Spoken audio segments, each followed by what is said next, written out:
చీకటిగా ఉందని ఏడుస్తూ కూర్చోకుండా ఒక చిరుదీపాన్ని వెలిగిస్తే ఆ చిరుదీపము క్రమక్రమంగా పెరిగి పెద్ద కాంతిని ఎలా అందిస్తుందో ఒక చిన్న ప్రయత్నము, చిరు ప్రయత్నము ఒక పెద్ద ఫలితాన్ని మనకు అందిస్తుంది. చూడండి ఎట్ట తయారైంది, చూడండి ఎంత బాగుందో చూడండి. ఇక్కడ ఈ పదార్థాలు మొత్తం మరిగిపోయి మనం పోసిన నూనె మాత్రమే మిగిలే వరకు మరిగించాలి. ఇక్కడ మరిగిస్తూ ఉన్నారు, మీరు ఇటే చూస్తూ ఉండండి. చూడండమ్మా, తైలం తయారైంది. జాగ్రత్తగా మనం ముందు మంటను ఆపివేసి, మీరు దించుకునేటప్పుడు కొంచెం జాగ్రత్తగా ఒంటి మీద పడకుండా జాగ్రత్తగా చూడండి, ఇట్లాగా నిదానంగా ఉంచుకోవాలి. చూడండి, ఇదిగో ఇలాగా తైలం తయారైంది. ఇక దాన్ని ఎలా వాడుకోవాలో, దానివల్ల లాభాలేంటో వివరంగా తెలుసుకుందాం. చూడమ్మా, ఇలా మనం తయారు చేసుకున్న ఈ తైలము చల్లారిన తరువాత శుభ్రంగా తడి లేకుండా తుడిచినటువంటి గాజు సీసాలో దీన్ని భద్రపరచుకోవాలి. చక్కగా చూడు ఎంత నల్లగా వచ్చి చూసారా ఇది. ఇక దీన్ని ప్రతిరోజు నిద్రించే ముందు లేదా సాయంత్రం పూట కావలసినంత తైలము చేతిలోకి తీసుకొని నిదానముగా ఆ వెంట్రుకల కుదుళ్లకు దిగేటట్లుగా కొంచెం కొంచెం కొంచెం కొంచెం కొంచెం తలకు రాసుకోవాలి. ఇలా రాసుకుంటూ ఉంటే తలలో ఉన్నటువంటి అతి వేడి, అతి పైత్యము, అలాగే చురుకులు, తలలో మంటలు, పోట్లు, కళ్ళు ఎర్రబడటం, లోపల ముక్కు లోపల నోటి లోపల కురుపులు రావటం, ఇట్లాంటి సమస్యలు మొత్తము తగ్గిపోయి ఎప్పుడైతే వేడి తగ్గిపోతుందో ఈ వేడి అనేటువంటి దోషము వల్ల వెంట్రుకలు ఊడిపోయే సమస్య కూడా అతి సహజముగా దానంతట అదే అదృశ్యమైపోతుందని మహర్షులు చెప్పినటువంటి మాట మనకు బంగారు బాట. ఈరోజు మూడవ దోషమైనటువంటి కఫదోషము. కఫము అనగా మన గొంతులో వచ్చేటువంటి శ్లేష్మము, అంటే నీరు గడ్డగట్టినటువంటి గుజ్జు గుజ్జుగా బంక బంకగా మారినటువంటి నీరే కఫము లేదా శ్లేష్మము అనే పేరుతో పిలువబడుతుంది. ఈ కఫదోషము వల్ల ఎలాంటి వెంట్రుకల సమస్య వస్తుందో తెలుసుకొని నివారణ మార్గం కూడా మీరు గుర్తుపెట్టుకోవాలి. ఈ కఫ స్వభావము పుట్టుకతోటే ఉన్నటువంటి ఆడబిడ్డలు శరీరపు రంగు తెలుపు ఎక్కువగా ఉంటుంది. వీళ్లకు పుట్టుకతోనే తల వెంట్రుకలు చాలా దట్టంగా బాగా గుబురుగా చిన్నప్పటి నుంచే చాలా పెద్ద జడ, ఇంత లావు జడ ఉంటుంది. వీళ్ళని చూసి మిగిలిన వాళ్ళు చాలా అసూయపడుతుంటారు. అబ్బాయి జడ చాలా పొడవుంది, చాలా పొడవుందని చెప్పేసి. అది పుట్టుకతో వస్తుంది. వీళ్ళ శరీరంలో సహజంగానే కఫం ఎక్కువ ఉంటుంది. అయితే వీళ్ళు జాగ్రత్తగా కఫాన్ని అదుపు చేసుకోకుండా కఫాన్ని అతిగా పెంచేటువంటి అతి చలువ పదార్థాలు, తీపి పదార్థాలు, ఈ చల్లని పానీయాలు, చల్లని నీళ్లు, ఐస్ క్రీములు లాంటి చల్లని పదార్థాలు ఇలాంటివి తీసుకోవటం వల్ల, అలాగే దోసకాయ, బెండకాయ, బీరకాయ, అదేవిధంగా ఆనపకాయ అంటే సొరకాయ, ఇట్లాంటి పదార్థాలను ఎక్కువగా ఆహారంలో వాడటం వల్ల, ఈ పాయసాలు ఎక్కువగా సేవించటం వల్ల కఫము శరీరములో అదనముగా పెరిగిపోయి ఈ పెరిగిపోయినటువంటి కఫము ప్రకోపించి శిరస్సుకు చేరి ఆ శిరస్సు యొక్క కుదుళ్లను పట్టుకొని వాటిని నానబెట్టి తెల్లగా పండిపోయేటట్లుగా చేస్తుంది. దాన్ని ఊడగొట్టేస్తుంది. ఊడగొట్టేస్తే ఆ రంధ్రములోకి, రోమరంధ్రములోకి వెంట్రుకలు ఊడిపోగానే ఈ కఫం అందులోకి చేరిపోయి అక్కడ పైత్యం ప్రకోపించి మూసుకుపోతుంది. ఇక వెంట్రుకల మూలము. ఈ ముఖ్యముగా కఫ సమస్య వల్ల వెంట్రుకలు తెల్లబడిపోవడం జరుగుతుంది. కాబట్టి అలా కాకుండా వెంట్రుకలను ఎలా కాపాడుకోవాలో మన పీఠం వైద్యులు డాక్టర్ ఎల్చూరి రాజా రంజిత్ ఎండి ఆయుర్వేద మీకు చక్కని మార్గాన్ని చెప్పబోతున్నారు. శ్రద్ధగా వ్రాసుకో. శరీరంలో కఫదోషం ఎక్కువైనప్పుడు జుట్టు తెల్లబడటం, రాలిపోవటం ఇలాంటివి జరుగుతూ ఉంటుంది. ఇలాంటప్పుడు కరక్కాయ పొడి, తానికాయల పొడి, ఉసిరికాయల పొడి, పటిక బెల్లం పొడి, ఈ నాలుగిటిని సమభాగంలో తీసుకొని బాగా కలిపి ఒక గ్లాస్ సీసాలో నిల్వ ఉంచుకోండి. ఈ పొడిని ప్రతిరోజు అర చెంచా పొడి 1 చెంచా తేనెతో కలిపి సేవిస్తూ ఉంటే కఫదోషం హరించి జుట్టు తెల్లబడటం, ఊడిపోవటం ఆగిపోతుంది. ఈ అంశములో కఫాన్ని ఎల్లవేళలా అదుపులో ఉంచేటువంటి ఈ సూత్రము లోకోత్తరమైనది.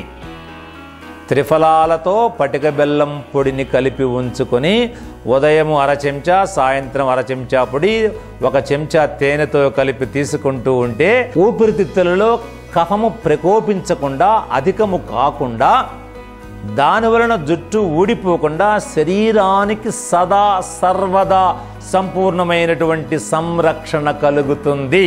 ఇది ఖచ్చితమో, ఇది నిజమో, ఇది ముమ్మాటికి జరిగి తీరుతుంది. కఫ వ్యాధులు అంటే ఎప్పుడు అనేటువంటి వాళ్ళు, అలాగే ముక్కుకు గాలి అందక ముక్కు మూసుకుపోయి అని ఎప్పుడు లాగేటువంటి వాళ్ళు, ఎప్పుడు తుమ్ముతూ దగ్గుతూ కఫాన్ని కేకరించి ఊసేస్తూ ఎప్పుడు 365 రోజులు కఫ రోగాలతో, కఫ సమస్యతో నిండిపోయినటువంటి పురుషులు ఇవాళ ఎక్కువ మంది కనిపిస్తున్నారు. దీన్ని కనుక నివారించకపోతే ప్రగతికి మూలం పురుషుడు కాలేడు. అయితే ఇక్కడ ఒక సమస్య ఏంటంటే, ఈ తలకు ఏమి లేపనము చేసినా మగవాళ్లకు, ఆడవాళ్ళకు కానీ ఈ కఫ శరీరం ఉన్నవాళ్లకు ఆ చల్లదనము వెంటనే లోపలికి పోయి ముక్కు మూసుకుపోతుంది, తుమ్ములు వచ్చేస్తాయి. వెంట్రుక సంగతి దేవుడెరుగు, ముందు మళ్ళీ వేరే కొత్త సమస్య ప్రారంభం అవుతుంది. అందువల్ల వాళ్ళు ఎక్కువసేపు ఈ తలకు పెట్టేటువంటి లేపనాలు చేయకూడదు.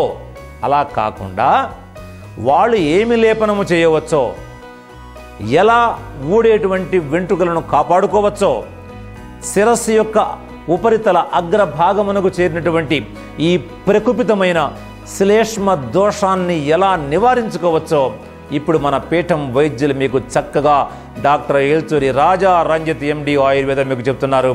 తప్పులు లేకుండా గుండ్రముగా వ్రాసుకొని పురుషుల వెంట్రుకలను కాపాడటం కోసం ప్రయత్నం చేయవలసిందిగా మా ప్రియమైన ఆడబిడ్డలకు కూడా సూచిస్తున్నాం. మగవాళ్ళు కూడా వినండి, చూస్తూ ఉండండి.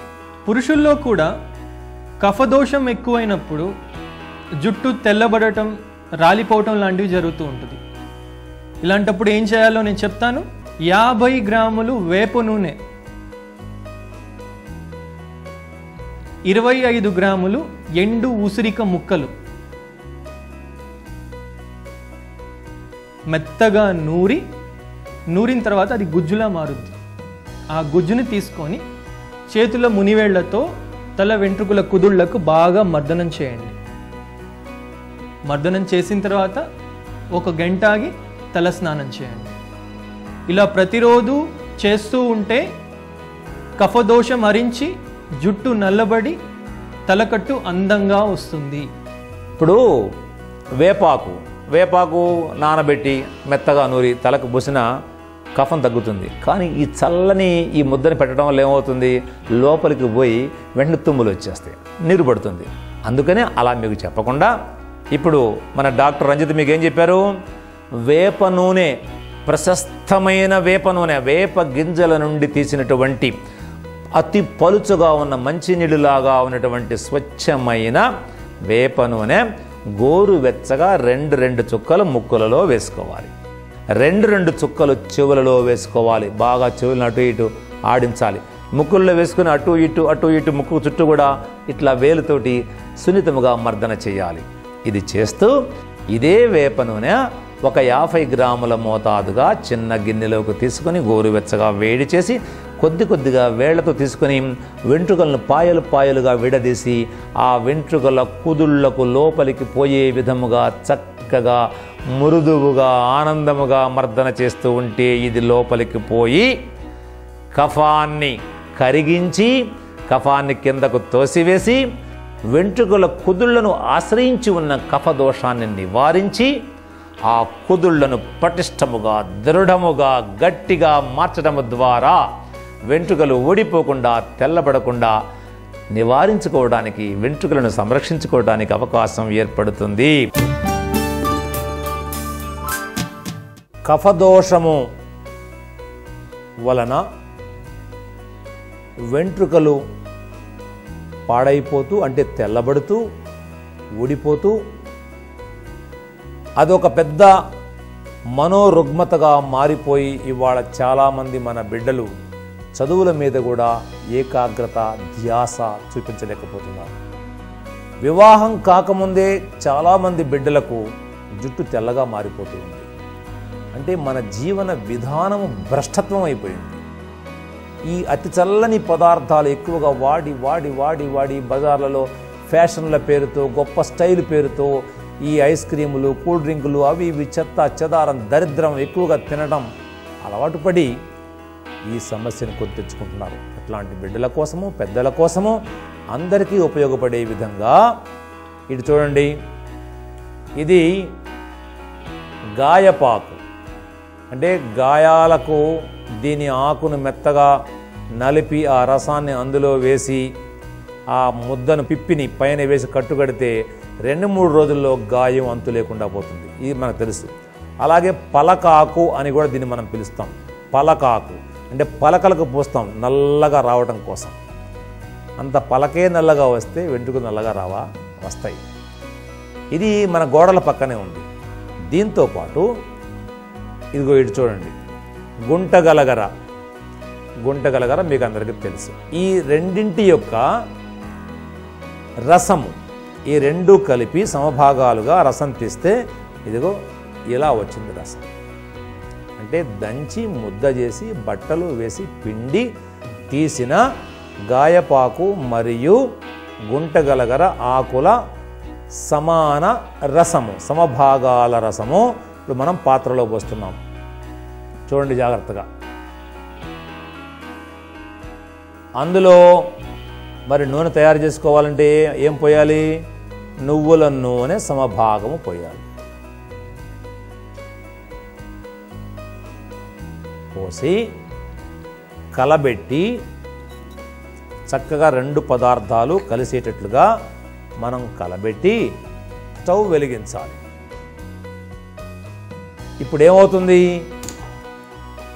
రసము క్రమక్రమముగా ఎగిరిపోతూ అందులో ఉన్న ఔషధ ప్రభావము నువ్వుల నూనెలోకి వస్తుంది.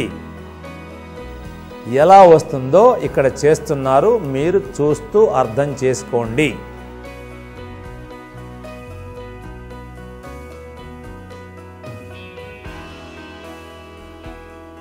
మనం ప్రయత్నం చేసినటువంటి ఈ అద్భుతమైనటువంటి తైలము తయారైంది. దీన్ని వడపోసుకొని ఉపయోగించుకోవాలి.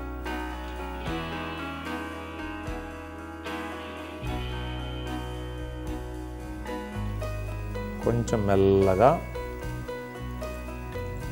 చాలా అద్భుతమైనటువంటి జీవశక్తితో, జీవకళతో ఈ తైలం తయారైంది.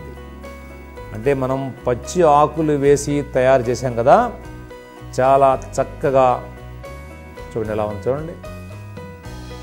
ఇది చల్లారిన తరువాత దీన్ని గాజు సీసాలో నిల్వ చేసుకొని రోజు రాత్రి కానీ, ఉదయం కానీ, సాయంత్రం కానీ మీకు వీలు కుదిరిన సమయంలో తగినంత తైలము సున్నితముగా తల వెంట్రుకల కుదుళ్లకు రాసుకోవడం ద్వారా కఫదోషము హరించిపోయి కుదుళ్ళు మళ్ళా గట్టిపడి ఆ తెల్లబారినటువంటి ఆ వెంట్రుకలు తిరిగి క్రమక్రమంగా నల్లబారడానికి అవకాశం కలుగుతుంది. ఈరోజు మనం స్త్రీలకు వచ్చేటువంటి బట్టతల గురించి చెప్పుకుంటున్నాం. స్త్రీలకు బట్టతల ఏంటి? ఎంత అవమానకరమైన విషయం ఇది. అసలు ఇంతకుముందు ఎప్పుడైనా ఇలా జరిగిందా? ఎప్పుడు జరగలేదు. ఇప్పుడు జరుగుతుంది. చిన్న వయసులోనే జుట్టును పోగొట్టుకొని మగవాళ్లకు లాగా బట్టతలలైపోయి బయటకు వెళ్ళలేక 10 మందిలో తిరగలేక ఎన్నో అవమానాలకు గురవుతున్నారు. ఇప్పుడు మీకు చాలా అద్భుతమైన చక్కని సులభమైనటువంటి వెంట్రుకలు మరలా తిరిగి మొలిపించేటువంటి మార్గాన్ని మన డాక్టర్ రాజా రంజిత్ మీకు చెప్పబోతున్నాడు. రాసుకోండి. మా ప్రియమైన సోదరీమణులారా, ఆవాల నూనె, ఈ ఆవ నూనెను 1/2 kg తీసుకొని మీరు ఒక కళాయి పాత్రలో పోసి ఈ పాత్రను పొయ్యి మీద పెట్టి ఒక చిన్న మంట వెలిగించండి. వెలిగించిన తర్వాత దీంట్లో 80 గ్రాములు పచ్చి గోరింటాకులు, ఈ గోరింటాకులు ఏదైతే ఉన్నాయో మెల్లగా ఆ ఆవ నూనెలోకి వేయండి. ఇలా వేస్తూ ఉంటే ఈ గోరింటాకులు ఏదైతే ఉన్నాయో మెల్లగా అవి నల్లగా మారుతాయి. ఇలా నల్లగా అన్ని ఆకులు నల్ల రంగులో మారిన తర్వాత పొయ్యి మీద నుంచి ఈ కళాయి పాత్రను తీసేసి ఆ నూనె ఏదైతే ఉందో అది వడపోసేసి ఒక సీసాలో నిల్వ ఉంచుకోండి. ఈ నూనె ఏదైతే ఉందో తగినంత నూనె తీసుకొని వెంట్రుకలు లేని చోట రాస్తూ ఉంటే తప్పకుండా కొన్ని రోజుల్లో బట్టతలపైన వెంట్రుకలు మొలుస్తాయి. గోరింటాకు ఎక్కడ ఉంది? మన ఇంట్లో ఉంది కదా, లేదు మన ఊర్లో దొరుకుతుంది. ఆవాల నూనె అంతే, చక్కగా వేయించండి, నల్లగా మాడిపోగానే దించండి, వడపోసుకోండి. కానీ ఇది విడవకుండా రుద్దాలి. నువ్వు వారం రోజులు రుద్ది అద్దం చూసుకొని ఇంకా రాలేదే అట్లా ఏమి రాదు. వచ్చేంత వరకు రుద్దుడే రుద్దుడు, రుద్దటం సాధనమున పనులు సమకూరు ధరలోన. అంతే, దానిని వదలవద్దు. ఖచ్చితముగా మూసుకుపోయిన రోమ రంధ్రములు తెరుచుకొనుట జరిగి తిరిగి మరలా వెంట్రుకలు పుట్టాల్సింది. కళ్ళు మూసుకున్నాను, ఆలోచించు. వెంట్రుకలు పుడుతున్నాయి. నేను శ్రమ చేస్తున్నాను, శ్రమ ఫలిస్తుంది. శ్రమే కదా భగవంతుడు అంటే. ఎందుకు ఫలించదు? నాకు ఎందుకు వెంట్రుకలు రావు? రా శాసించు నీ శరీరాన్ని, తప్పకుండా వచ్చేస్తాయి.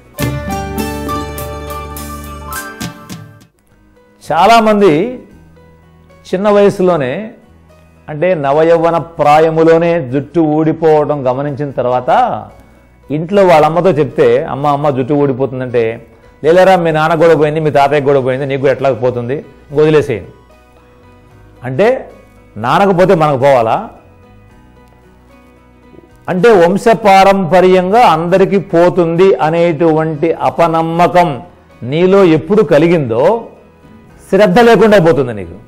అరే మా నాన్నకు పోతే, మా తాతకు పోతే వాళ్ళు ఏం పొరపాటు చేశారు, ఎందుకు పోయిందో వాళ్ళకి, నాకెందుకు పోవాలి, నేను ఎందుకు వెంట్రుకల్ని ఓడకుండా చేసుకోలేను అనే దమ్ము మనలో లేదు. నీవు తెప్పించుకో, నీ కొడుకు కూడా అలా కాకుండా నువ్వు కాపాడు. అలాంటి చక్కని మార్గం ఇప్పుడు మన డాక్టర్ ఏల్చూరి రాజా రంజిత్ మీకు చెప్తున్నాడు. చక్కగా శ్రద్ధగా విశ్వాసంతో రాసుకోండి. ప్రియమైన సోదరులారా, ప్రయత్నం పురుష లక్షణం, ఫలితం దైవ లక్షణం. బట్టతలపైన వెంట్రుకలు రావటం అసంభవం అని బాధపడుతూ కూర్చోటం కంటే కృషితో, శ్రమతో, మనోసంకల్పంతో ఉంటే మనం ఏదైనా సాధించవచ్చు. తప్పకుండా అప్పుడు ఫలితం అనేది మనకు కనపడుతుంది. ఆవ నూనె, గోరింటాకుతో నూనె ఎలా తయారు చేసుకోవాలో చెప్పాను కదా. ఆ నూనె మీరు వాడుకుంటూ దీంతో పాటు